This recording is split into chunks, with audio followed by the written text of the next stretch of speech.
پوچھتے رہتے ہیں لوگ کہ ہم گناہوں کو چھوڑنا چاہتے ہیں لیکن نہیں چھوڑ پاتے، وہ گناہ ہماری عادت بن چکی ہے۔ اگر آپ واقعی میں اپنے گناہوں کو چھوڑنا چاہتے ہیں تو آپ کو 5 چیزوں کو 5 سٹیپس کو فالو کرنا ہوگا۔ یعنی جو فرسٹ سٹیپ ہے آپ کو گناہوں کو چھوڑنے کے لیے جو فالو کرنا پڑے گا وہ یہ ہے کہ جس گناہ میں آپ انوالو ہیں اور جو گناہ آپ سے ڈیلی بیسس ہوتا رہتا ہے اور آپ اس کو چھوڑنا چاہتے ہیں، اس گناہ کو چھوڑنے میں آپ کی نیت یہ ہونی چاہیے کہ یار یہ جو گناہ مجھ سے ہو رہا ہے اس کو میں نے چھوڑنا ہے۔ کیوں چھوڑنا ہے؟ کیونکہ اس میں اللہ کی نافرمانی چھپی ہے اور میں اس دنیا میں اللہ کے لیے زندگی گزارنے آیا ہوں، نہ کہ اپنے گناہوں سے اپنی دنیا کی اور آخرت کی زندگی برباد کرنے آیا ہوں۔ پہلے تو آپ کی یہ نیت ہونی چاہیے کہ میں ایک گناہ کو چھوڑ رہا ہوں، اس کا ریزن یہ ہے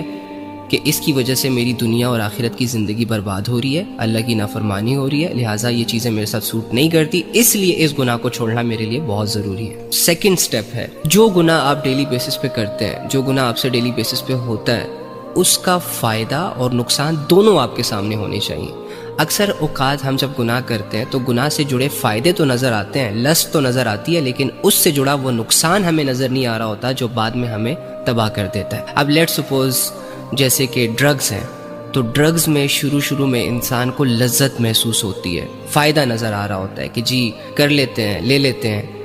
جس کی وجہ سے تھوڑا سکون فیل ہوگا۔ اب وہ ڈرگز میں اسے سکون تو نظر آ رہا ہے، لیکن وہی ڈرگز اور ڈیلی بیسس پہ اس کی ڈوز جو وہ لیتا ہے، اس ڈرگ سے جو اس کی زندگی برباد ہو جاتی ہے بعد میں، وہ ایکچولی میں نظر نہیں آ رہا ہوتا۔ اسی طرح انسان ہر گناہ کے تھوڑے سے فائدے کو سامنے رکھ کر گناہ کرتا ہے، تھوڑی سی لذت کو سامنے رکھ کر، تھوڑی سی لذت کو سوچ کر وہ گناہ کر گزرتا ہے، وہ بار بار کرتا چلا جاتا ہے اور بار بار کرنے کی وجہ سے وہ گناہ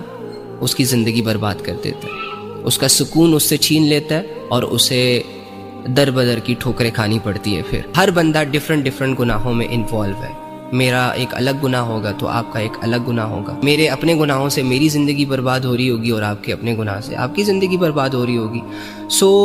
جس گناہ میں آپ انوالو ہیں اس گناہ کا نقصان آپ کی نظروں کے سامنے ہونا چاہیے۔ جب بھی اس گناہ کا موقع آئے تو آپ نے فوراً سے ان نقصانات کو سوچنا ہے اور ہر ممکن یہ کوشش کرنی ہے کہ آپ اس گناہ سے پیچھے ہو جائیں، آپ اپنا انوائرمنٹ چینج کر لیں، آپ اپنی پوزیشن چینج کر لیں۔ تو کوشش کرنے کے باوجود، نقصانات کو سامنے رکھنے کے باوجود بھی اگر آپ سے وہ گناہ سرزد ہو جائے، آپ کر بیٹھے، تو آپ کا تیسرا سٹیپ یہ ہونا چاہیے کہ گناہ کرنے کے بعد آپ نے توبہ کرنی ہے۔ توبہ کے معاملے میں آپ نے دیر نہیں کرنی، سستی نہیں کرنی۔ اگر گناہ ایک جگہ ہوا ہے تو اسی جگہ توبہ بھی ہونی چاہیے۔ جس ٹائم گناہ ہو جائے، گناہ کی لذت اویل ہو جائے، اویل ہونے کے بعد جب آپ کو